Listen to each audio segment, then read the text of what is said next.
Today I'm going to do a little bit of smoking. I'm going to do it on the Pit Boss pellet smoker. I lucked into this 2 pounds of venison backstrap. We're going to see what we can do with that.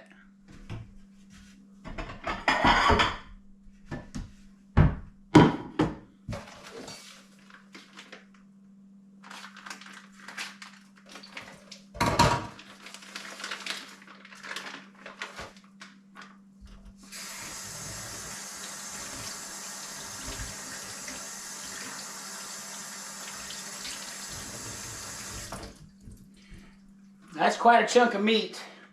I don't think I'm going to be smoking all that, but we'll cut us a good sized piece off of it. There's only just a little bit of silver skin or sinew on it. Butcher did a really good job trimming that up.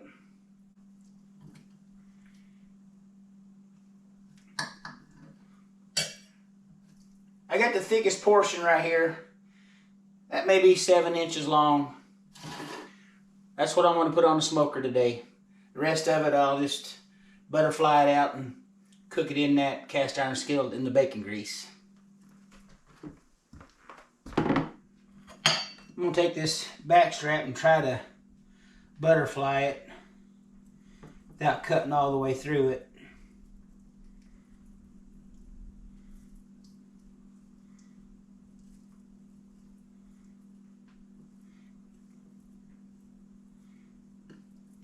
I'm just going to season it up with a little bit of salt and pepper.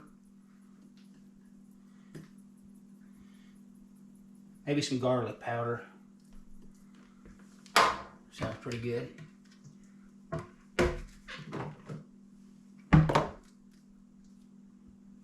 That's onion powder.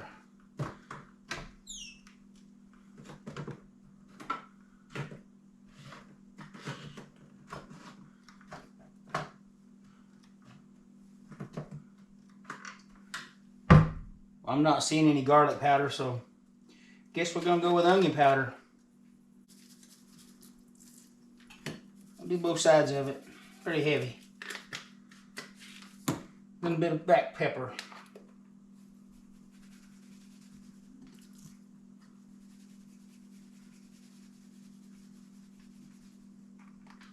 Pretty much just put whatever you want on there, your favorite rub. Got a little bit of cream cheese. Trying to thaw it out a little bit in some warm water in the sink. This cream cheese is spicy jalapeno. I'm going to try to put a layer of that on the inside of this.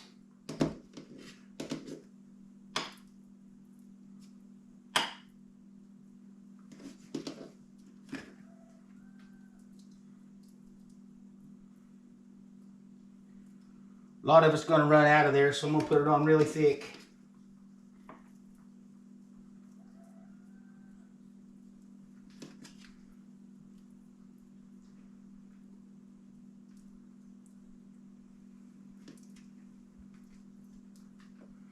If a little bit is good, a whole lot should be better.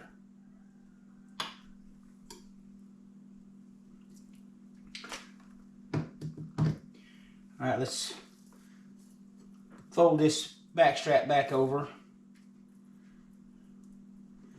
Set that to the side for a second. I'm going to look for some parchment paper or wax paper. I wasn't prepared for this. I'll be right back.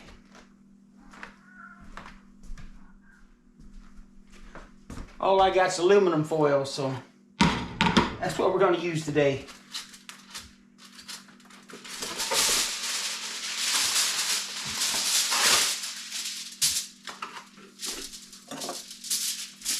I do have some hickory smoked bacon up here, thin sliced. We're going to make us a bacon weave to wrap around that backstrap.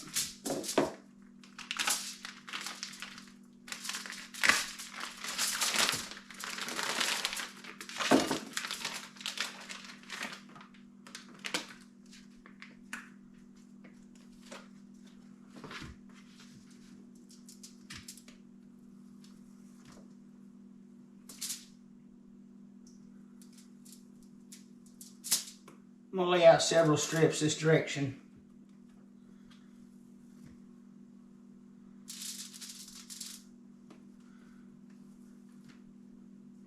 I want it to be enough to fully cover that backstrap there.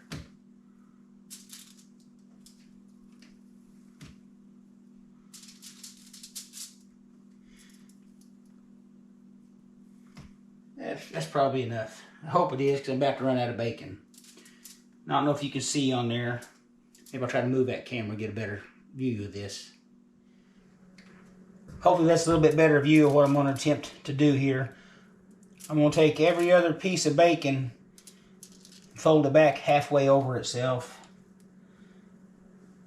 And I'm going to lay a strip in here and fold that strip back.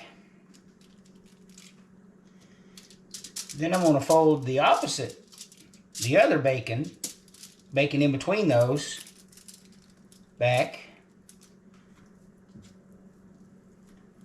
Lay a strip in there. And then I'm going to put them back.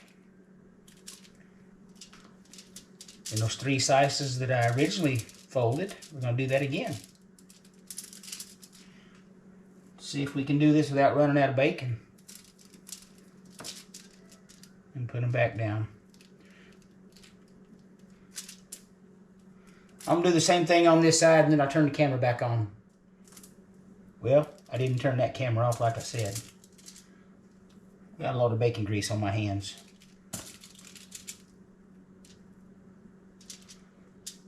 I think you get the idea.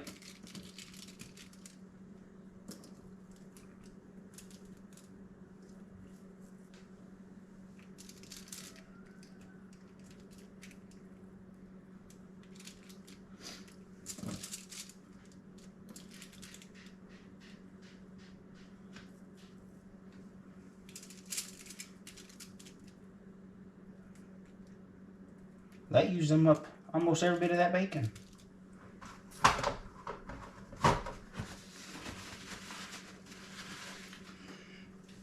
Now I'm going to take this backstrap that I got stuffed with jalapeno flavored cream cheese. Actually, I'm going to flip it over. It's really flat on this side. And hopefully this bacon will release from the aluminum foil. If not, I'll help it along a little bit. And then we'll fold this side over.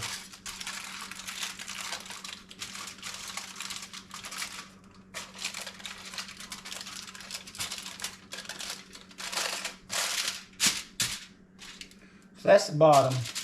The other side ought to look just a little bit better. Gotta do something. I got a little bit extra bacon here on the end. I'm gonna trim this up on both sides, but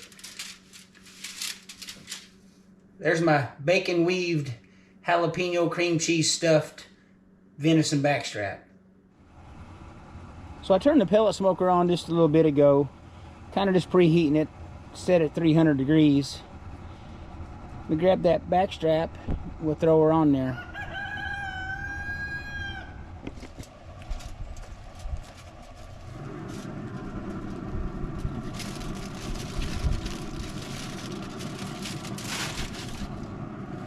I'll try to get this probe in this backstrap before I stick it in there. I'll put it in the thickest part of the meat.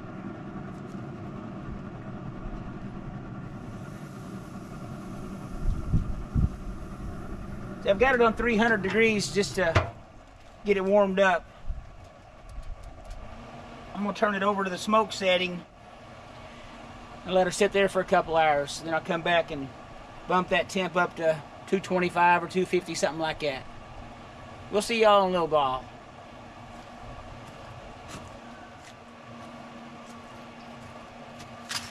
Thought I'd mention real quick that I do have mesquite flavored pellets in the hopper here.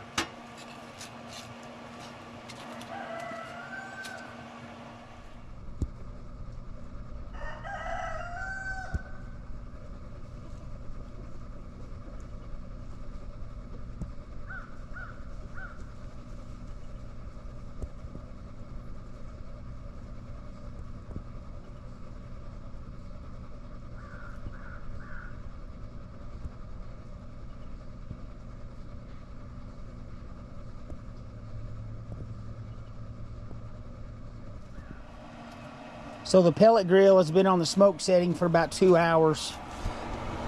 I'm gonna bump that temperature up to 225 and let her continue to cook. So that meat probe is showing 141 degrees. That ought to be done enough for that venison backstrap.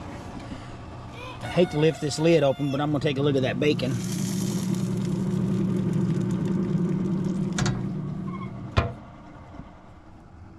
Well, I think the backstrap is cooked well enough, but I want to crisp that bacon up a little more, so I'm gonna turn the heat up.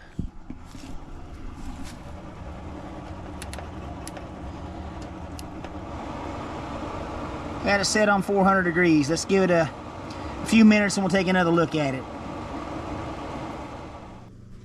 So here's my bacon wrapped jalapeno cream cheese stuffed venison backstrap, some homemade macaroni and cheese, and a small salad.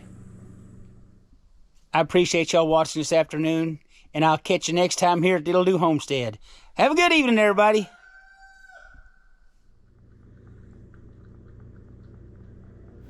Well, you see, I turned the heat up and took my eyes off that pellet grill for a few minutes, and then it did something similar to this.